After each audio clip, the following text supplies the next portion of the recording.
Vale, pues rápidamente pasamos a la última ponencia de don Félix Manuel Medina, técnico de biodiversidad del Cabildo. Félix es doctor en Ciencias Biológicas y ocupa en la actualidad el puesto de biólogo del Servicio de Medio Ambiente del Cabildo Insular de La Palma.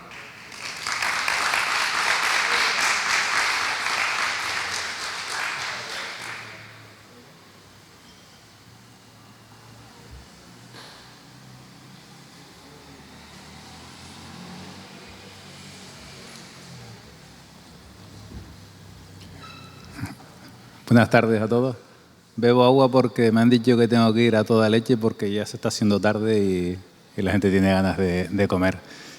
Bueno, ante todo, darle las gracias a los organizadores y felicitar a Alfonso Montes de Oca y a Patricia González por el trabajo que han realizado y congregarnos a todos aquí.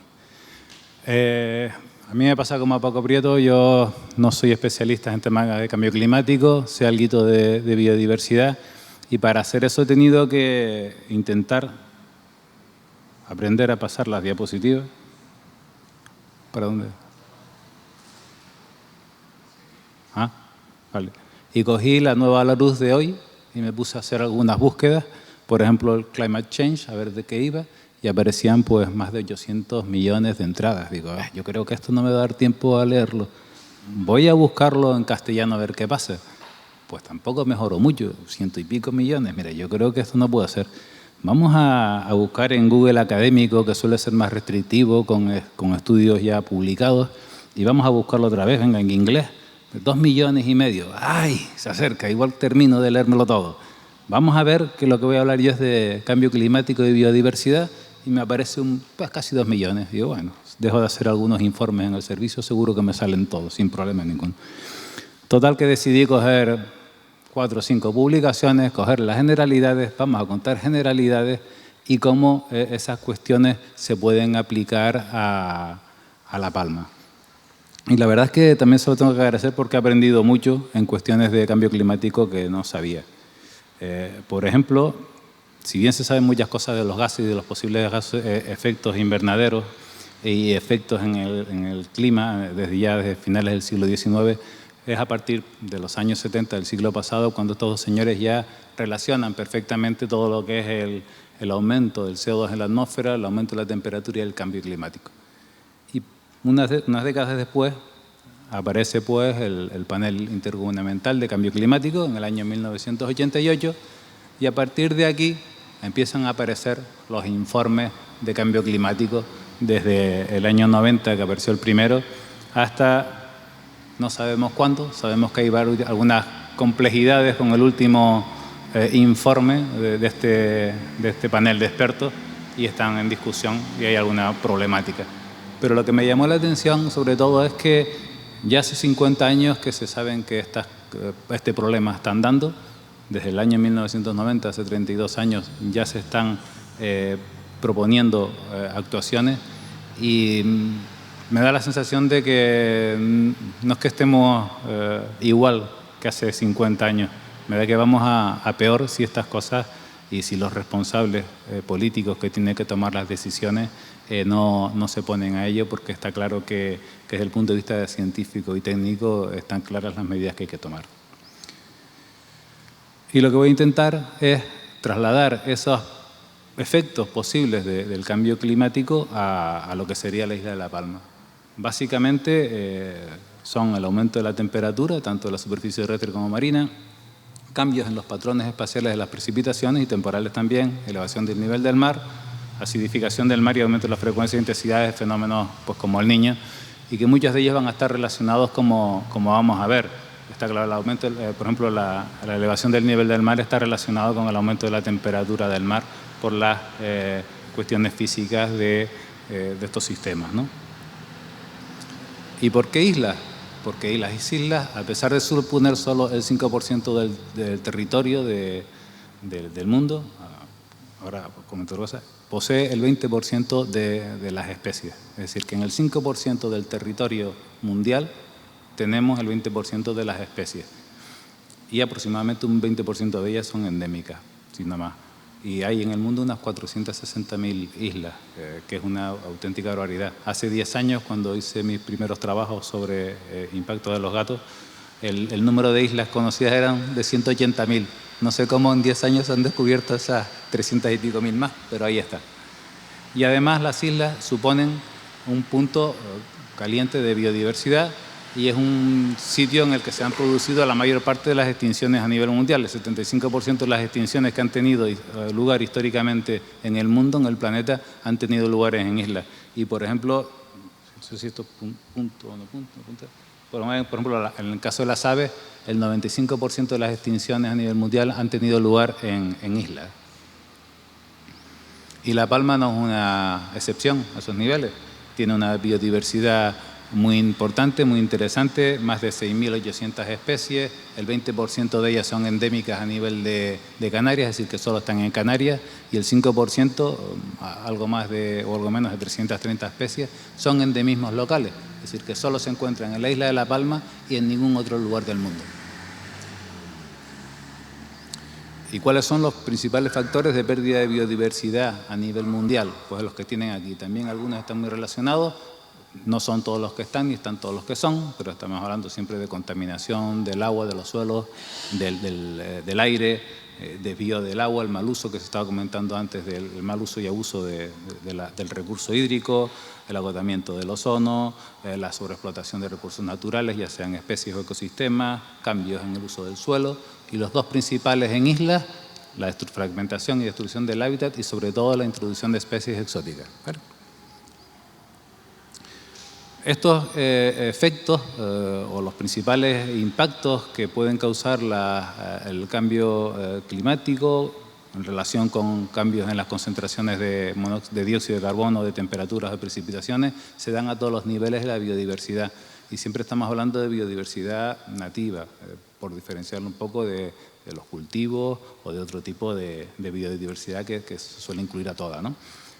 Habrán respuestas a nivel de individuos, factores, respuestas fisiológicas. No, veremos durante toda la charla que no todos los animales, no todas las especies van a evolucionar de la misma manera porque todos tienen umbrales distintos fisiológicos que te van a permitir adaptarte o no. Esos cambios que se produzcan a nivel de individuos van a afectar a la población. Si unos individuos salen adelante, esa población aumentará. Si no son capaces de reducirá, eso va a afectar a su vez a las comunidades, cómo están engarzadas esa población de los distintos individuos y, por supuesto, al ecosistema en general. Por ejemplo, a nivel del mar, que todos han conocido, va a subir el nivel del mar. En islas como La Palma, por ejemplo, que tiene una menor plataforma marina con respecto a las islas orientales, pues probablemente, o se debería pensar que iba a haber un menor efecto, pero playas pues, como las de Nogales, por ejemplo, podrían desaparecer. Y otro efecto que no se comenta mucho son el aumento de los procesos erosivos. Si ese mar llega a la costa, que ahora no está llegando porque por ahí hay playas, ya empezará a horadar más el terreno y favorecerá los procesos erosivos en nuestras islas. Y también la acidificación. Aunque, como decía Paco Prieto, el mar es un sumidero o un sitio donde se absorbe mucho CO2, un aumento del CO2 en la atmósfera produce que se absorba mucha más CO2 en el mar y eso hace que disminuya el pH, se acidifique el mar y produzca problemas de conservación en la vida marina. La foto de arriba son los corales, de los arrecifes coral de la barrera de Australia, que es el ejemplo más claro, pero en Canarias también tenemos las lapas, tienen las conchas calcáreas, el ácido hace que esas conchas disminuyan o puedan ir desapareciendo y perderemos pues, un recurso, aparte de unas especies, un recurso trófico y un recurso alimentación para las islas. O la padina, el alga, que también es calcárea, pues va a tener problemas a la hora de salir adelante. Y esto está en la base de la cadena trófica y esto irá afectando a todos los organismos que se puedan alimentar de estas especies. El aumento de la temperatura en el mar ha favorecido que las aguas se vayan tropicalizando y estén llegando a especies nuevas como es este gallo aplomado, típico del trópico, que ya están llegando a las costas de las islas y otras muchos. Habrán especies, estas llegan y hay especies en Canarias que se verán perjudicadas y otras favorecidas. Por ejemplo, en el caso de la vieja, tiene unos rangos más amplios para poder vivir, es capaz de soportar ese aumento de la temperatura y probablemente las poblaciones de viejas aumentarían. Ya está en cuestión del gusto de cada uno, si prefiere una vieja guisada o un platito de lapas a la plancha, eso ya es cuestión de lo que quieran. pero sí que afecta mucho a lo que sería, por ejemplo, las comunidades de algas o comunidades de fanerógamas marinas, que vuelvo a decir que están en la base de la alimentación de las cadenas tróficas de todos los demás seres vivos del mar. Si estos fallan, habrá una reacción en cadena y se irán todos pues, al traste, ¿no? Los aumentos de CO2, también comentaba Francisco Prieto que puede tener un efecto positivo porque eso va a producir, dentro de lo que es la fotosíntesis, que es el consumo de CO2 por parte de las plantas para crear hidratos de carbono y crecer y expulsar oxígeno. Es un buen sistema para regenerar ese CO2. Producirá un aumento en la biomasa de las plantas, crecimiento de las plantas, etc. Pero también tiene su contrapartida, tiene alteraciones. No todas las plantas van a responder igual a ese cambio en el CO2. Algunas especies podrán absorberlo de mayor manera, crecer más, desarrollarse más y competir con las que no tienen esa facilidad, de manera que puede haber una descompensación en las comunidades vegetales, descomposición de los ciclos de nutrientes, como pongo ahí, y además podría afectar a algunas especies. Imagínense, por ejemplo, que en la zona de costa se produce un aumento de las retamas y una disminución de las tabaibas amargas, pues resulta que la tabaiba amarga se alimenta el saltamontes astro del remo, que es una especie endémica de La Palma y catalogada en peligro de extinción. Si desaparece de aquí, desaparece del mundo. Como ven, está todo siempre muy relacionado y en todos los ejemplos que daré van a verse, ¿no? Hay otra cuestión que me sorprendió mucho, que es que no solo favorece el aumento de biomasa, el funcionamiento de las plantas, sino que también esos procesos químicos que ocurren dentro de las plantas puede dar lugar a que haya una dilución del nitrógeno en las plantas. Y eso supone menos proteína y supone una menor calidad nutricional de las plantas. De manera que los herbívoros tienen que comer más cantidad de plantas para completar sus requerimientos tróficos diarios. Y eso, en principio, bueno, pues estaría bien. El problema está en que la mayor parte de los herbívoros que tenemos en las islas y en La Palma son herbívoros introducidos, como el caso de la cabra. Este es un ejemplo que hice yo, son unos números que más o menos fui sacando estimativos, pero si tenemos en cuenta lo que come una cabra, el número de cabras que puede haber en la isla, el número de arruis que puede haber también y lo que comen y los conejos, podríamos estar hablando de una pérdida de biodiversidad, de biomasa, de cerca de 10 toneladas diarias de plantas. Es decir, que pensando eso es importante. Y esto sería sin tener en cuenta que puede haber un aumento en el consumo de especies vegetales en el medio natural debido a estos herbívoros introducidos, lo que aumentaría estos efectos del cambio climático, aumentarían los problemas de conservación de la naturaleza en las islas o en La Palma.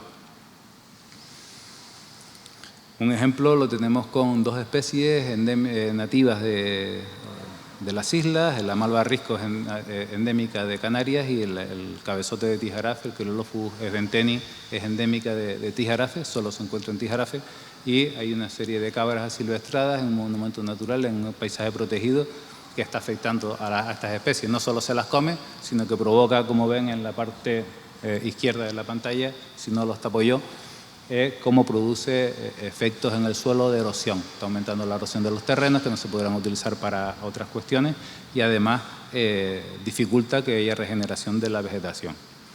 Y como ven también en la foto de la derecha arriba, pues la pérdida de estas especies va a suponer la pérdida de todas las especies que viven sobre ellas. El mutualismo, todas las relaciones mutualistas de las plantas con los animales también se van a perder. Y una cosa que tenemos todos claros y hemos sufrido son los cambios estacionales o los cambios que han ocurrido en las estaciones. Vemos que los inviernos comienzan más tarde, duran menos, las primaveras comienzan antes, duran más, los periodos de lluvia se acortan, hay unas lluvias rápidas y que producen una floración, las plantas muy rápidas se secan enseguida. Y eso al final lo que va a causar es una desincronización de los ciclos biológicos de todas las especies que interactúan en el ecosistema, ¿no? De manera que las plantas cambian esos momentos en que crecen, cambian los momentos en que van a florecer o van a dar frutos, o la producción de semillas.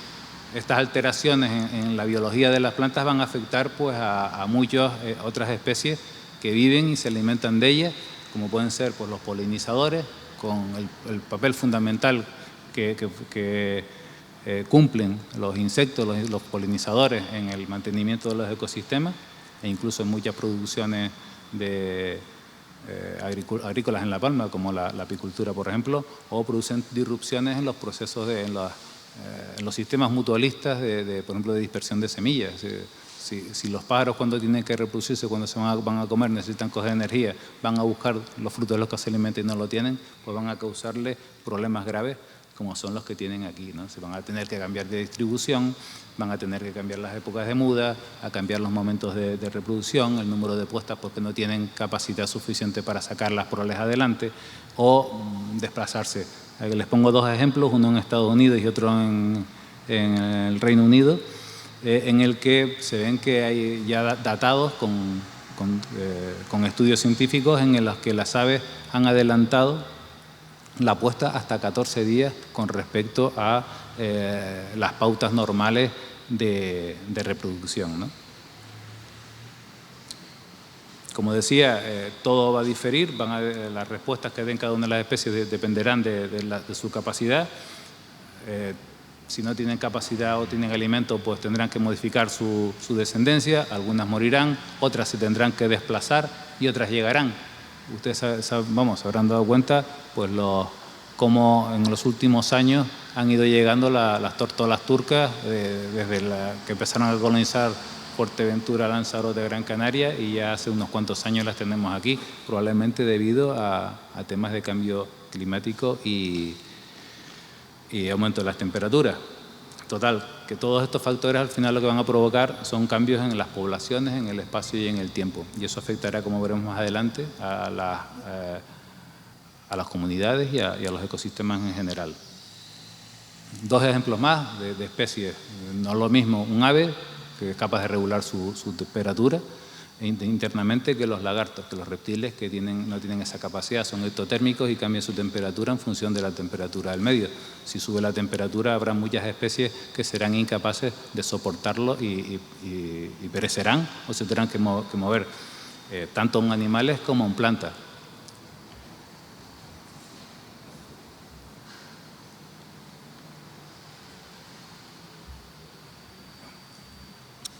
Gracias, Alfonso. Y bueno, y después también la biología, las especies exóticas que nos están llegando, ya lo comentaba Paco Prieto y algún otro ponente anteriormente, tienen mucha más capacidad de luchar, de pelear y de soportar estos cambios que las especies nativas, que tienen unos ámbitos y unos umbrales mucho más restrictivos. Y eso se los cambian, pues probablemente lo que se va, como ya veremos al final, se van a favorecer el aumento y la distribución de las especies exóticas e invasoras por encima de las nativas. Este es un caso especial de lo que nos pasó con una especie endémica de La Palma, amenazada por efecto de la temperatura. Esta planta es el tico cernícalo, que vive aquí. En ese roquito, en ese roquito, una superficie que no tiene más que un campo de baloncesto, y teníamos el problema de los herbívoros introducidos, de las cabras y conejos que estaban en el medio y se las comían. Lo que hicimos fue vallar. Y en la fotografía superior de la derecha ven esa línea verde por debajo y marrón por encima. La está delimitando el vallado. Donde no entran los herbívoros, la vegetación se recupera muy bien. Eso nos permitió sacar adelante la especie, reforzar las poblaciones, dejar que la población que la especie tuviera una dinámica poblacional más o menos estable. Algunas plantas nacían, otras se morían, fructificaban o florecían, fructificaban, salían plántulas nuevas, y las estuvimos manteniendo durante casi 10 años sin problema, hasta que empezaron a subir las temperaturas que marcaba exactamente Paco Prieto en su ponencia. En ese momento hemos tenido muchísimas dificultades y estamos teniendo muchas dificultades en sacar la población adelante, y podría llegar a extinguirse. Afortunadamente tenemos copias en viveros y en otros sitios para intentar reforzar las poblaciones dependiendo de lo que pase. Pero no solo las especies, también las comunidades pueden cambiar. Se estima que las especies se desplacen a nivel global hacia los polos. Como ven en esa diapositiva, está muy bonita, ven cómo se van calentando desde el Ecuador hacia los polos, y las especies irán tendiendo a recuperar sus ámbitos de temperatura para poder vivir, y irán desplazándose. En las islas de pequeño tamaño como La Palma, pues esos niveles latitudinales no se pueden dar, pero sí altitudinales, que al fin y al cabo es prácticamente el mismo efecto. Y vamos a ver algunos ejemplos. Por ejemplo, bueno, con esta foto, probablemente por un aumento de la temperatura, tanto el matorral costero como el termófilo vayan a verse favorecidos. Ya veremos que el pinar también, y la laurisilva y la alta montaña no. En el caso de la laurisilva, saben que está muy influenciada por los vientos alisios y por el mar de nubes, pero como ustedes también saben, el mar de nubes tiene ciertas fluctuaciones y en verano, que hay más calor, normalmente el nivel de inversión térmica disminuye. Si a la larga aumenta la temperatura, ese nivel térmico disminuirá y lo que es la superficie ocupada por la laurisilva podría disminuir. Tendría presión desde el termófilo y el matorral desde abajo y del pinar por encima. Podríamos perder un ecosistema prácticamente único en el mundo. En cuestión del pinar, pues lo mismo, esas subidas de temperatura harían que las diferencias entre la vegetación de cumbre y el pinar disminuyan, favoreciendo que el pinar pueda desplazarse hacia arriba poco a poco. ¿Qué ocurriría? Que afectaría al hábitat con menor superficie que tenemos en Canarias, que es la alta montaña. Además, es donde más endemismos hay de toda la isla. Entonces, esto sería un factor de amenaza para ese ecosistema, que además se está viendo afectado pues, por otras cuestiones, por la destrucción y la fragmentación del hábitat, por la presencia de herbívoros introducidos o recientemente por la presencia de especies exóticas invasoras como este senecio, con lo cual perderíamos uno de los ecosistemas, como le digo, más importantes de la isla, ¿no? Y vemos cómo el cambio climático podría aumentar negativamente los efectos de los factores que ya están amenazando a nuestro ecosistema. El ejemplo del rabo de gato que todos conocen. En 20 años se ha aumentado la superficie ocupada por el rabo de gato, no solo en superficie, como les comento, sino también en altura. Cuando se hicieron los primeros trabajos, el nivel máximo de altura del rabo de gato estaba en unos 400, 500 metros, y ya dentro de la caldera se puede encontrar, la última estimación creo que eran entre 1.200 y 1.400 metros sobre el nivel del mar. Y una cosa que nos preocupa mucho más es que si ven en esa zona del noreste de la isla, sería lo que ocuparía ahora mismo la laurisilva. Y como ven, prácticamente está desprovista, ¿no? Y el rabo de gato no llega ahí por las condiciones ambientales que tiene. Aunque en estos 20 años, si se dan cuenta, han aparecido 3 núcleos de poblaciones en esa zona, que lo que parece indicar es que ese aumento de la temperatura, esa disminución de lluvia, está favoreciendo que se puedan desarrollar esta especie. Y otras muchas. Pues como les comentaba, todas estas cuestiones, todos estos cambios que van a afectar a especies, que van a afectar a poblaciones, van a tener sus efectos en las comunidades, cómo se interrelacionan las especies. Y estamos viendo, como les comentaba, que todo parece indicar, no solo por lo que vemos en La Palma, sino en todos los estudios que se han hecho, que hay un amplio consenso de que se va a producir una expansión de las especies exóticas invasoras en los ecosistemas insulares y en las comunidades. Y ya lo estamos viendo en la isla. Y también los ecosistemas tendrán su respuesta, pero como son mucho más complicados no lo vamos a tratar. Pero bueno, lo que hablaba de unas especies aumentarán de tamaño y de cantidad, habrá cambios en la producción de biomasa, problemas en la descomposición y la creación de suelo, la descomposición de esa biomasa. Si aumenta la biomasa de plantas pero no aumenta la biomasa de descomponedores, pues se va a quedar ahí un montón de material sin descomponer que no va a ser asumido por el suelo. Habrá problemas con secuestro del carbón, con los ciclos de nutrientes dentro del ecosistema y se van a ver afectados.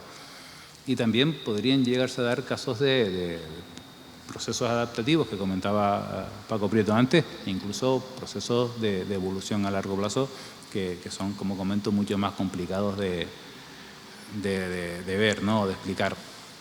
En conclusión, sabemos que el clima es determinante en la biología y distribución de las especies, que cada especie va a diferir en su respuesta dependiendo mucho de esa capacidad intrínseca que tengan, que las especies podrán acomodarse, podrán migrar, se extinguirán o incluso podrán llegar a evolucionar con el tiempo. Esperemos que no lleguemos a esos extremos. Van a producir esas abundancias en las especies, cambios en las comunidades y en los ecosistemas que sustentan.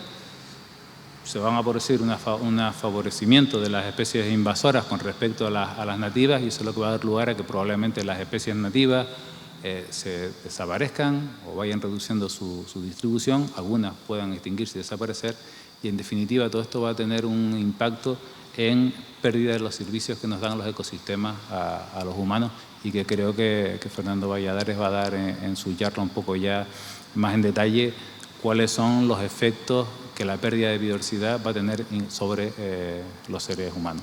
Muchas gracias.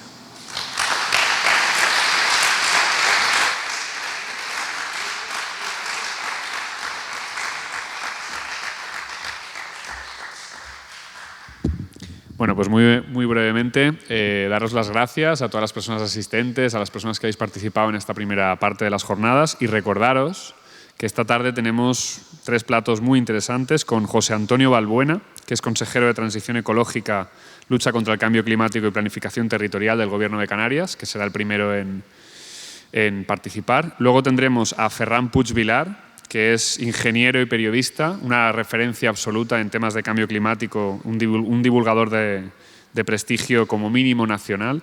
Y luego tenemos a Alicia Valero, que es una ingeniera química, que es una de las mayores expertas europeas en minerales críticos para la transición energética. Así que nada, seguimos esta tarde a las 6:30 aquí.